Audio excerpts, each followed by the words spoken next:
What's up, good people? This your boy Artwerk Geo. Just wanted to officially introduce my new series, The Art Behind the Art.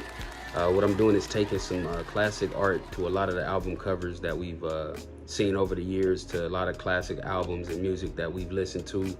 But what we don't realize is that cover art actually is helping introduce you to the project. You know, it's been times where the cover art really don't live up to the music we listen to, or vice versa. But we definitely gonna get into that as we do, future episodes and build on the theme of the channel.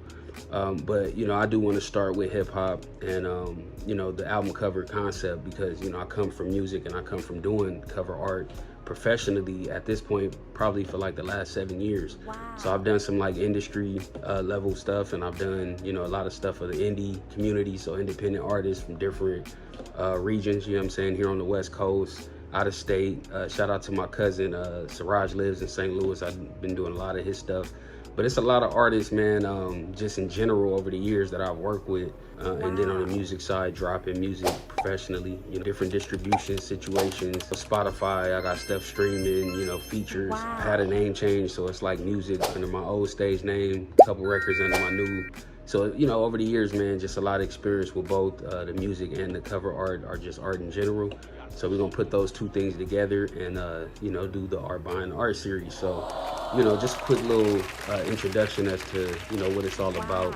But today I do want to start with a particular artist, start with Tupac, man. And one of the covers that stood out to me with his catalog is All Eyes on Me. Reason that one's it is important to me is that's like right around the time that I, young dude from the West Coast, started really jumping into music myself. I would say I can go back as far as like 11, so that was a few years before the album dropped.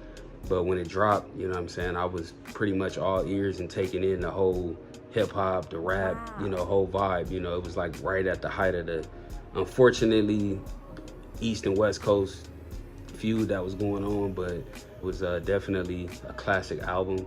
The cover art specifically is something that, again, I want to highlight. So when we look at the cover art on this, and I have it like right here to the side on my iPad, I just want to pull it up so I can be able to kind of, and even before I go through the technical stuff that I'm seeing, I just want to give you a quick little background on the album.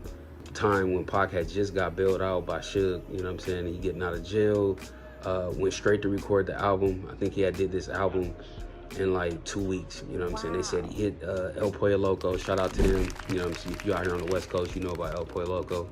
They said that was one of his favorite spots. So he hit up El Pollo Loco, went straight to the studio, knocked out this double disc album in like 2 weeks. So that was like 27 tracks, They said Pac always been, a prolific writer, recorder, he was always knocking records out. The photographer who took this picture, actually, Ken Newham, I believe, he was like the in-house photographer for Death Row at the time. Usually would take pictures for like celebrities in Hollywood and stuff, but it was just ironic that it was completely like separate from hip hop, captured, such an iconic, influential cover. It's crazy because Pac had like really, he was putting out some, like in your face music, and it was, what it was, but this was like that first album where he was the Pac that we started seeing, where he was doing the diss records, and it was more like thug life and just, he throwing up the W, he holding up the Death Row chain, letting you know what he representing. And, he flashier than he's been in his other covers, He got the jury tat showing, and then the vest, even they say it was Jean-Paul Gaultier, so it's like he even like went designer on the vest. But it's like it's a good balance though, because you see the street element, but you see like the luxury, and then you see in his facial expressions, it's like more to it. It's like I don't want to say an empty look, but it's just like almost like sadness, confidence, all in one. It's just like a deep story behind all of that, and you could see it, and that's why I think it was so influential with the photographer capturing that emotion. A lot of photography, when you're taking pictures of people, if you can capture like an emotion and a facial expression, like that's gonna always like add to the photo. So definitely did a good job on it. I think the main thing was just when you really understand where he was in his career and life at the time. I think he had like some crazy allegations going on where he had got locked up, and he bailed him out, signed that deal, and it was a crazy time. So you know, that was the Tupac that we was being introduced to. But just to get into like the cover itself, you got the solid black background, so it's already setting off the like less is more concept, where you helping tell a message, tell a story without using a whole lot of elements and just being more intentional. So it's like less is more, you know, you just being real particular about things and knowing placement is important, color selection. So his name, white letters, but it's again on the black solid background, so it stands out. Not too much going on with that. Tupac itself, you got the shadow effect, you know, so that's adding like mystique, cinematic kind of, you know, vibe there. But then All Eyes on Me, the title, it's in lowercase letters, but it's in red, so the red stands out already. So to have that big or have all these effects on it, it's unnecessary. Or all caps, it's like you don't have to do that. You just put it in lower caps, you know what I mean? And the red is standing out on that black background. So these are like little techniques, you know, that I've used. And I know, you know, if you're a graphic artist watching at the moment, you know what I'm saying. It's just like sometimes you want to be more selective with, you know, things than just to be adding stuff just to, because they all have to speak to each other at the end of the day. You can't really design a cover thinking, you know, everything is its own element, which it is, but at the end it all got to look right together. Barely room for the parental advisory. You see Pac taking up most of the space, but you can do that based on everything around him, even him and even the background, so you have room to make the image bigger because the focus is still on him. Hence the name All Eyes on Me, you know what I mean? Like, don't worry about nothing else, focus on him.